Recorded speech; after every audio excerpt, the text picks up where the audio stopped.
welcome. It's about 10 o'clock and it's brew day.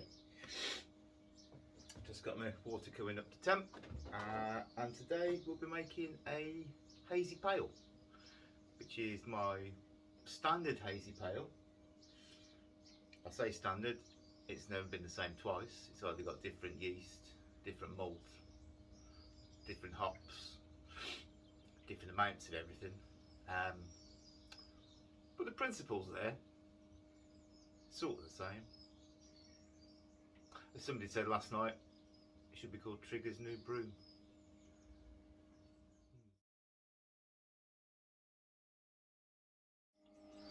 Okay, so for those who want to know and want to see how my setup works on this B40, I've got it set up in this sort of configuration. So this valve here is where everything comes out of. I can either send it this way, which goes through the chiller, or this way here, which goes back through the tank. What I've then set up is that I'll show you in a minute where the chiller goes, because I've set it horizontally over there. It'll come back down here, and this piece here, if anyone's had one of these systems before, they'll know that when you start the pump going around the chiller, all the air just gets pushed around, it bubbles like a motherfucker in the tank. So my plan here is that I've got this PRV that I can set up to release the pressure, so when it's pushing it through, the air will come out, and then it'll either piss out of there when it's hit it, or if I get it in time, I can bang it back down and it'll go straight back into the tank. The reason that is I don't like the bubbling sound. You hear some things about hot side aeration, which could be a bit of an issue, but I've got to be honest, I've never really had any problems, and I think I'm probably trying to solve a problem that doesn't really exist. But there we have it. That's how that's set up. Looking at the chiller, I've mounted the chiller on the underside of the table here. That I did have it previously sat at a 45-degree angle to that, but somebody pointed out that when it's on, if that's laying on the flat, the water section may just hold in there and not float around. So I'll put it back on the horizontal again.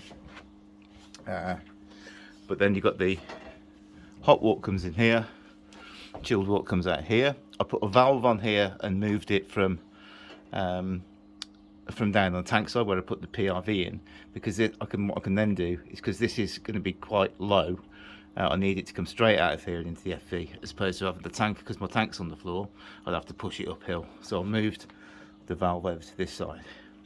Where I put the PRV in, I've also moved the whatever that thing's called there back over to this side as well. Makes no real difference where it really sits. It's only about a foot away from where it was previously, but makes it all a little bit tidier and easy to move around, for me anyway. So on the other side of the tank, where the work comes out, I've got the valve set there, so it can recirc straight through. They're one of the other adjustable dip tubes there. This is for purging the whole system with air. So what I'll do is put a disconnect onto that, onto CO2, so when it's cleaning, it just pushes a whole lot through all the system, through the pump, through the chiller, everything, just so I make sure everything's cleaned out. What I will be doing shortly is swapping that out for a link up to the Sparge water, so when I open it up I can drain Sparge water through there, and it'll then rise through the middle and hopefully circulate through the mash itself. Here we go, almost there. Couple of degrees off strike temp, then we'll start mashing in and give it a go. Here we go, the business end.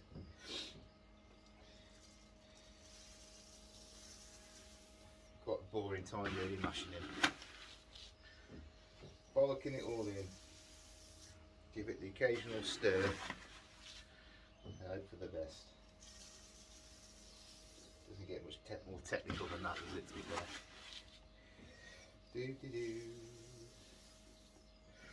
However, today I have a new spoon, Brewtools spoon. Ridiculously, stupidly expensive spoon. Works a treat.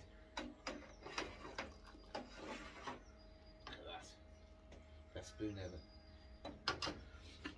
Or is it a paddle? Paddle in the river, don't you?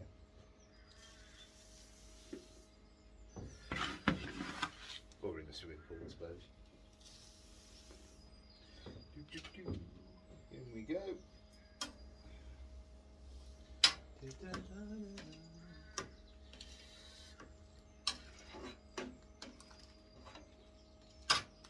I don't know whether it's a new spoon, but it seems to be going a little bit easier than it was previously. I did have an old spoon. It's a grandfather spoon. Didn't like the grandfather spoon. So I switched that out to a trusty big whisk. However, things get caught in the whisk when you're whisking it, and you have to sort of knock it all back out again. So I thought, let's treat yourself. Treat yourself to a big spoon. Right. Which is useful today on the amount of oats and shit that are floating around in it. So what we've got in here is 5 kilo of Simpson's Extra Pale, 750 grams of flaked oats, malted oats, 500 grams of flaked wheat, just to give it just a slightly more chance of stodging up and having a stuck mash. And then, oh, dough ball, 150 grams of dextrin, and I think that's about it then. Just salts and calcium chloride and shit to bring it all down, bring it together. I think it's a 4:1 chloride to sulfate ratio today, so we'll see what that gives us. I'm hoping it'll come out absolutely banging. Now, hops we're going with 100, no we're not, that's a complete lie. Here we're going with 75 Idaho 7, 50 Citra and 25 Mosaic in a 80-degree whirlpool, and then we're doing 150 Idaho 7 and 100 Citra and 50 in the dry hop, and we'll do that in after about a week of it. Finishing up, dropping it down to about 15 degrees, and sort of dropping them in, and then give it 24 hours and then crush it straight out. So hopefully in about 10 days it'll be sat in the keg ready to be slurped. Now I'm not going to make any promises about sending any of it out, because to be fair I can rarely be asked. Right, here we go. Aha. Another couple of minutes of stirring it around just to make sure we're all in. And hopefully we can set it free. Be free to mash away without any problems whatsoever, except for the occasional stuck mash. A little bit of stir around. I think that should do it. Maybe I'll put my sticky spoon.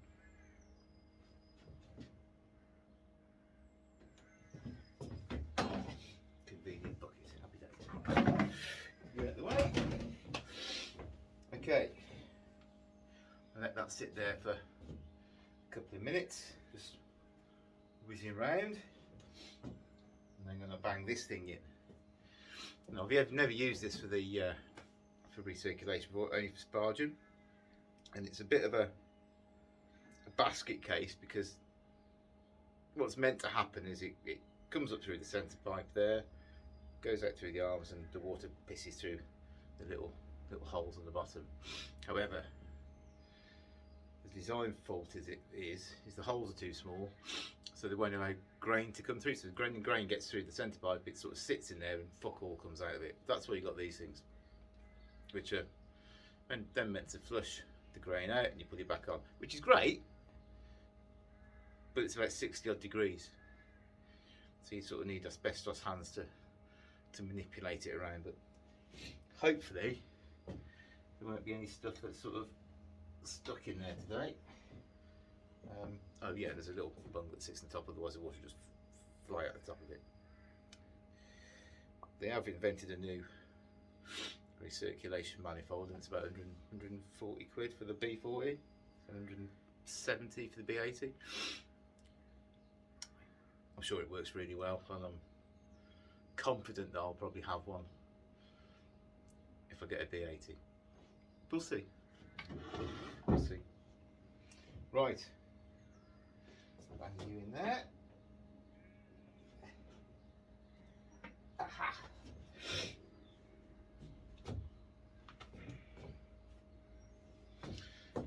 That away for a while. Back in a minute. Here we go. Right. What we do now is move the valve around so it starts to spin up through the centre. It'll either be a winner, or it'll just fucking overflow like a bastard, or the top will pop off, or something will go wrong. Never have a really straightforward brew day, to be fair. Probably because I keep fucking about and changing shit, but bear with. Oh, there we go. Oh, here's the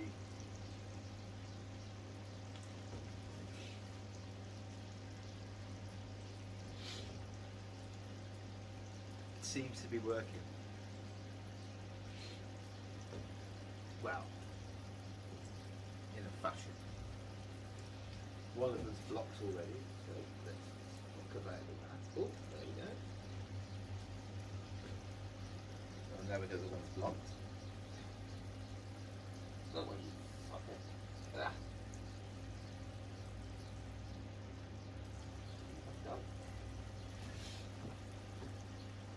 Oh, this is going swimmingly well. Systematically, every one of them blocks. Yeah. Maybe they just need a bit of a run through first, anyway.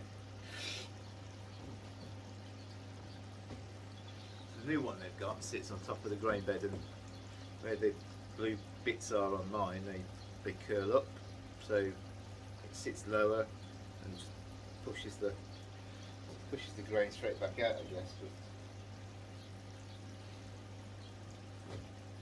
it's working now. Keep mind that for a minute.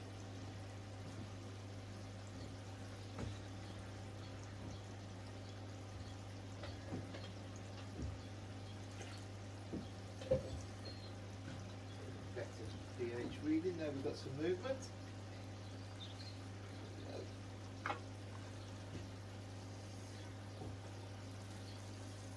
A load of grain too.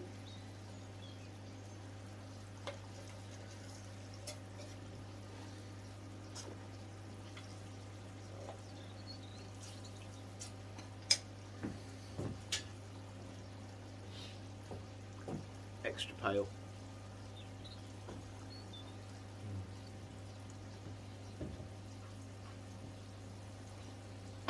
Something gives it some colour. Right, I'm going to watch that for another 5 minutes or so and make sure it doesn't either overflow or completely stop and do fuck all. Which has got the option to, because they're blocking up again. Ah, you fucking thing, that was hot. Well, they're taking the ends off, does unblock them. It sort of defeats the object of having a nice steady flow when it's just coming out of one side. So I'm not quite sure who in the design team at Brewtools come up with that plan. It's a bit shit before. But don't get me wrong, it's meant to be the Sparge recirc, but you can use it in the mash. I would argue this is going to be a long hour.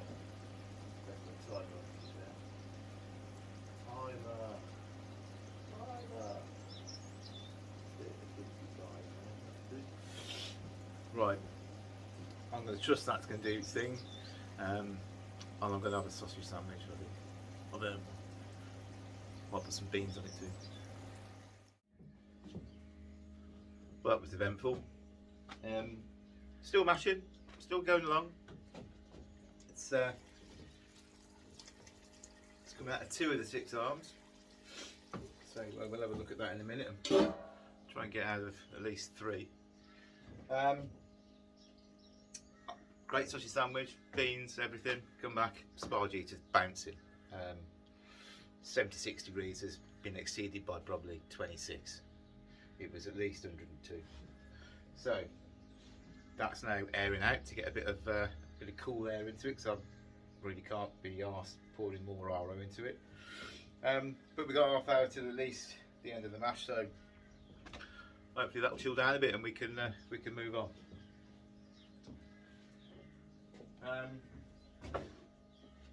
pH meters. I never normally bother, to be quite honest. Mainly because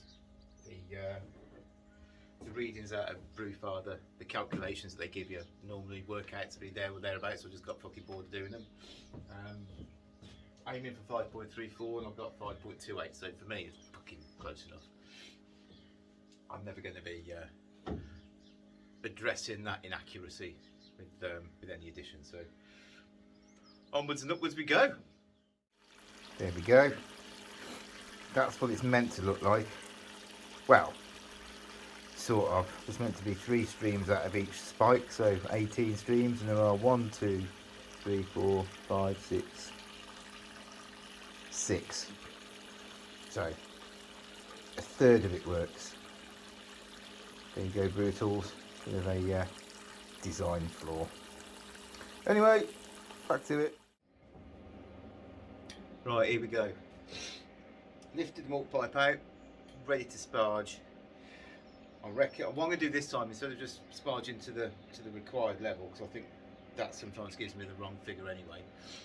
Certainly for gravity readings, I'm going to sparge what Brewfather's telling me to sparge. So it's reckoning around 8.5. So I think I only put 27 into the mash to start. This should have been 27.5 because it hasn't got a scale big enough on the side of it to give me the ½ litre. So I'm going for 9 litres of sparge. See where I come out on that.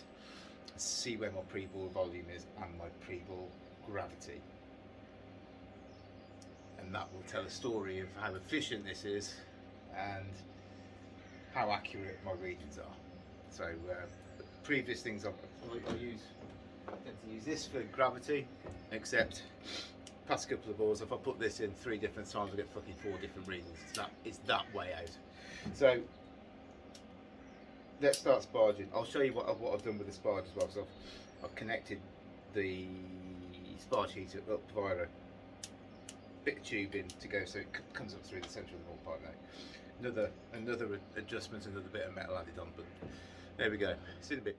Right, so the sparge water comes out of the heater through that bit of tubing down there, all the way through into that valve there, which is on a bit of a U-bend now, which I'll put onto that. What I then do is move that valve there to the upper centre, and then what happens is it all comes piddling out the top there.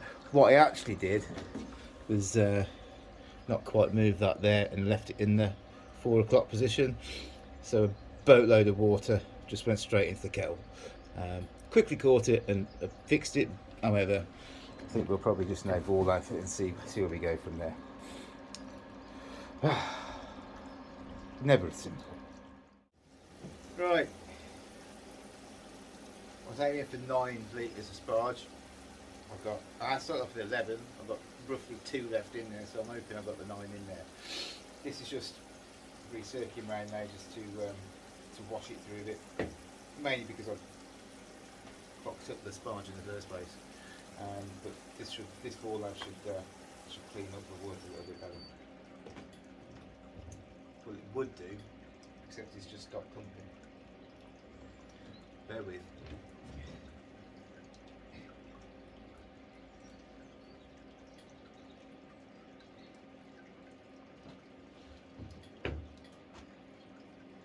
Off we go again.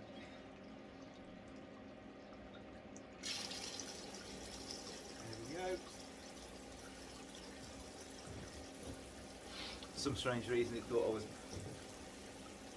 pumping it around and the elements were exposed, but they're not. In fact, my little dip tube sticks upright to stop that happening, so it's not as smart as it thinks it is. Smarter than me though. As many things are. Anyway, back in a moment. I've made a thing. I was going to make a big long piece of tube to come off out the chiller that then goes into the fermenter with my new spirally type thing on. I had a brainwave. I only need a short piece. There it is. Now, I don't know whether you've ever seen the film Dead Ringers, but it looks like something that could quite possibly been utilised in that movie. So hopefully it'll work. We'll see. Okay, so there we have it. We've set up for just coming up to the boil temp now. It's meant to be 31 litres. I've got 29, so I'm 2 litres short somewhere along the way. Not entirely sure where. Because if all the measurements are right, you should come out somewhere fairly close. Even if the gauges are out, shouldn't really make a difference because you're sparging at an incremental level. But this tells me it's 1051, and it should be 1051. So that tells me that that's aspects of it's right. However, as I said earlier, I don't trust these as far as I could throw that kettle, to be fair. So we've gone old school with this bad boy. When that gets down to a reasonable temp, we'll drop the hydrometer in there and see where we go. Ultimately, I'm going to go with it, whatever it is. I really can't be arsed fucking about. The consistency is always going to be under until I find out where that loss is. I don't think it's in the grain absorption piece because I've adjusted that. And to be fair, 2 litres is quite a big chunk of work to go missing, so I'll probably have to fuck about and find out what's happened with that. But hey ho, on we go. I've just dropped the turbinator in, which should, when it's whirlpool, it should catch all the shit in the bottom and keep it in central cone, or assist in central cone, so when it's draining out, everything is left behind to a certain extent. And I've put my rudimentary whirlizer thing on the end of my other pipe, so when that comes out, we'll show you how that's working. But yeah, see you again. Back again. Question is, do we fuck about with the steam mat today, or just let her ride free?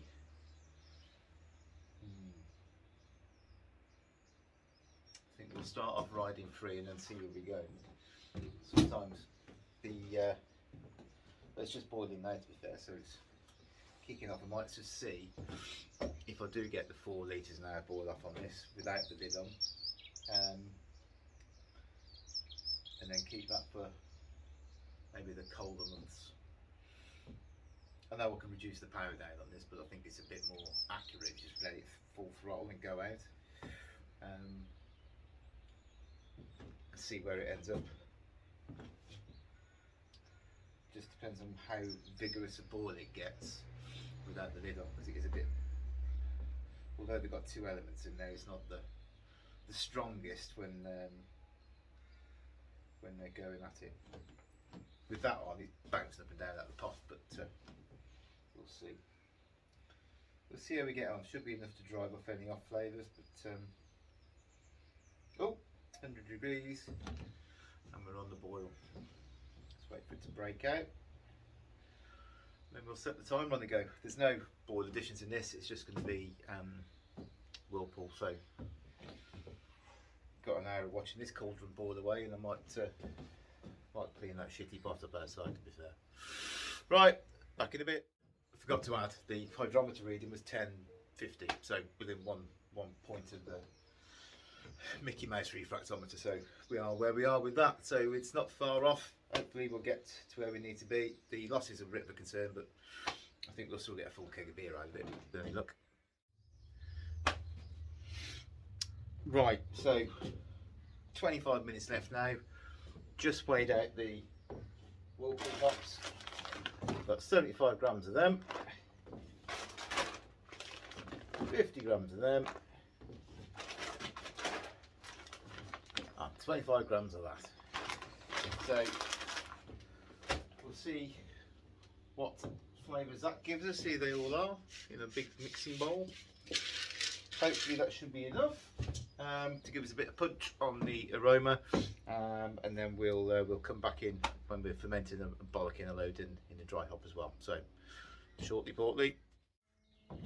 As I said, no brew day goes without its issues, and the exit pipe off the chiller has just popped off as I first put the water on, so boiling water spewed everywhere across the brewery. So that's now sorted. Put that back on. 80 degrees in the tank. Whirlpool hops going in.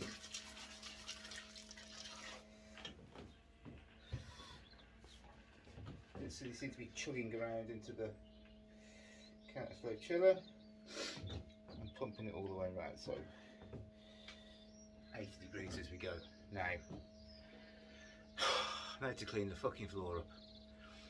I swear to God, this should be easier than this.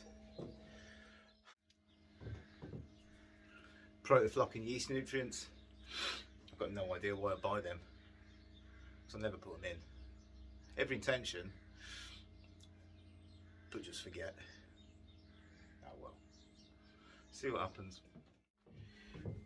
Right, final hurdle, chilling down to about 20 degrees now. Hopefully all this hops matter and the trub will drop out into the centre of the cone, and we can just wallop it into the fermenter, stick it in here, leave it for 7 days, dry hop it, another 4 days, crash it, fuck it off into a keg, drink it.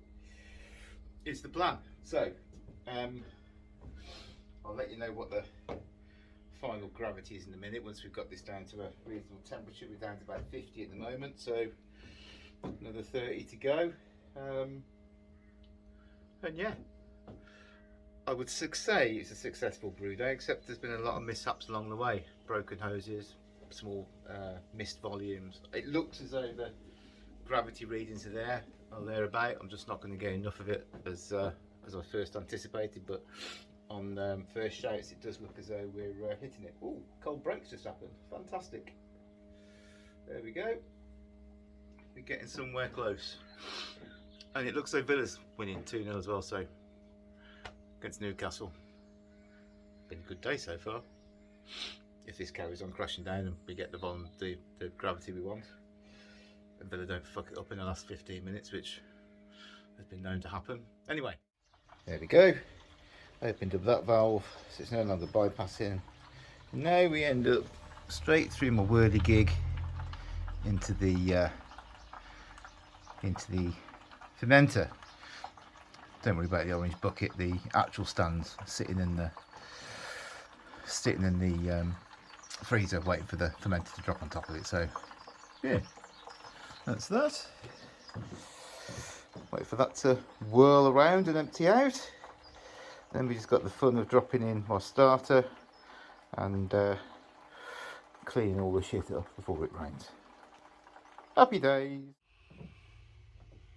Right then, everything's in the FV, brew day's over. It's been eventful, not disastrous, just hasn't been straightforward, but then again, they never are. So, where are we? We were meant to hit 5.34 pH, we hit 5.28. We're meant to have a ball volume of 31, we got 29. Pre-ball gravity was supposed to be 1051, it was 1050. Post ball gravity meant to be 1059, we got 1056, we've missed a bit on there. However, we're meant to have 23 in the kettle and we got 22, but obviously because I was 2 litres down, I'd expect to be 2 litres down in there, but I'm actually 1 up, so fuck knows. With any luck, it will come out at 5.5%.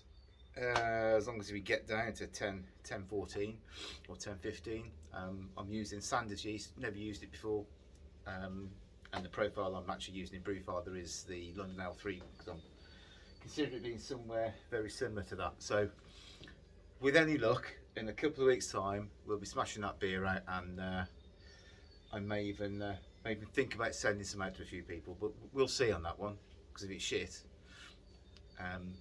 it's one of those, isn't it, BML? If it's shit, you don't want to send it out because you'll upset people, and if it's great, you don't want to send it out because you want to drink it. So, bit of a dilemma. Let's discuss that in a couple of weeks, and we'll find out whether it's any good or not. But I don't know how the Villa got on in the end, so it could be a great day, but at the moment, it's an okay day. See you later. It appears I told a bit of a lie. OG is bang on 1059 once it's chilled down to the right temp, so we're looking as though we hit most numbers. Coolio. Until next time. Oh, and Villa won 3-0.